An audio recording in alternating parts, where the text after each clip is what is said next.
आप देख रहे हैं न्यूज़ 9 भारत, रखिए आपको सबसे आगे। नमस्कार, आप देख रहे हैं न्यूज़ 9 भारत। मैं हूं आपके साथ अंजलि। देश और दुनिया की तमाम अहम खबरों पर आइए डालते हैं एक नजर। 2022 में 350 सीटों से प्लस जाएगी समाजवादी पार्टी की सीट।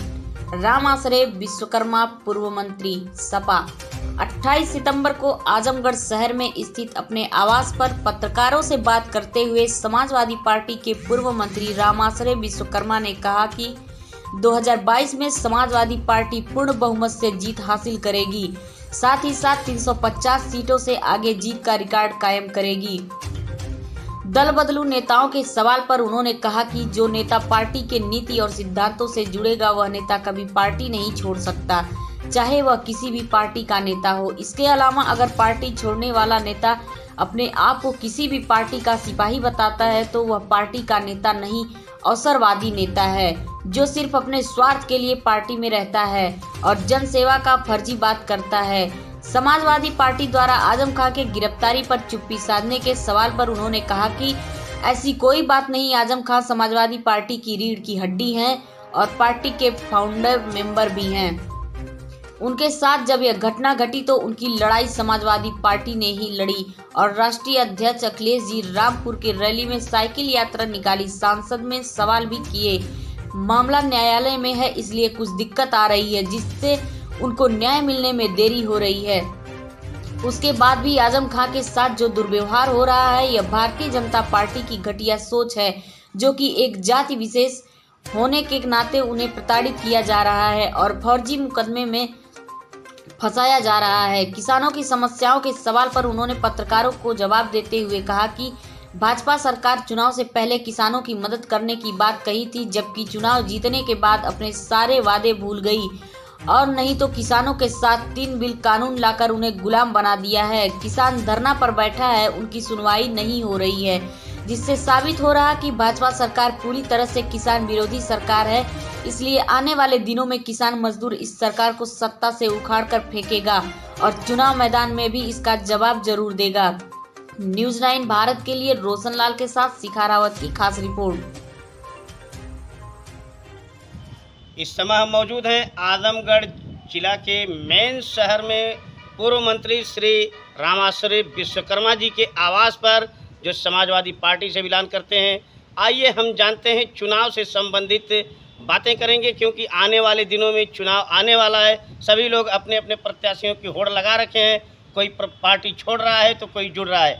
सर ये बताइए कि क्या वजह है कि लोग अपनी पार्टियां छोड़ के दूसरे पार्टी में चले जाते हैं टिकट न मिलने के कारण?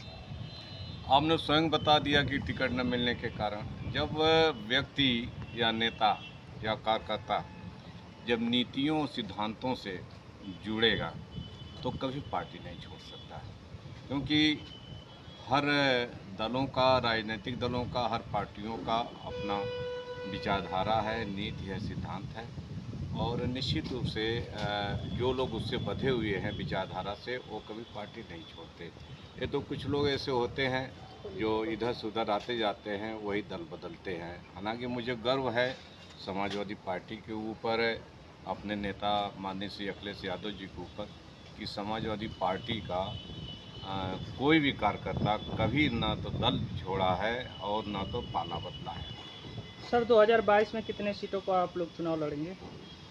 समाजवादी पार्टी तो सरकार बनाने जा रही है और 350 प्लस पर हमारे राष्ट्रीय अध्यक्ष जी ने घोषणा कर रखी कि कितनी सीटें हम जो है चुनाव में जीतेंगे।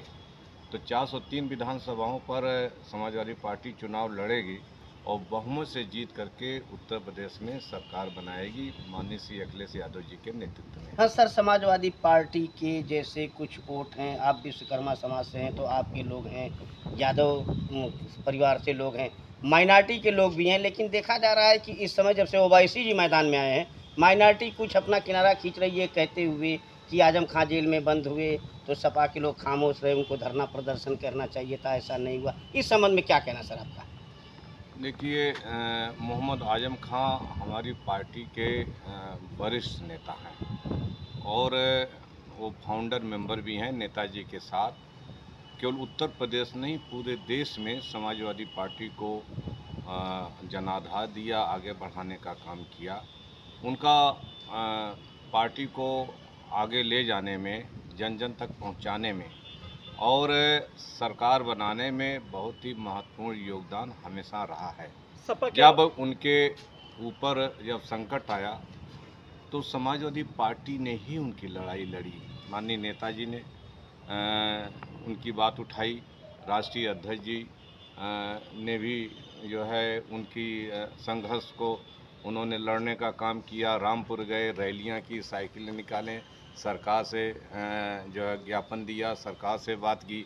लेकिन चूंकि मामला न्यायालय में होने के कारण जो है कहीं न कहीं कानूनी पेच के चलते जो है आजम खान साहब को न्याय नहीं मिल पा रहा है।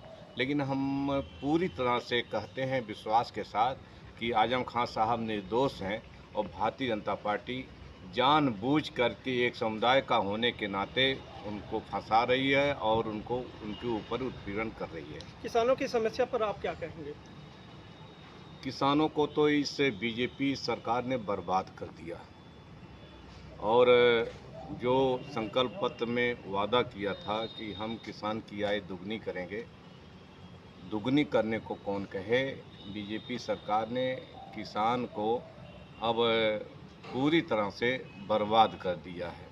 ने माननीय प्रधानमंत्री का 112 कर दिया गया, 100 नंबर का 112 कर दिया गया और लोगों को बदले में।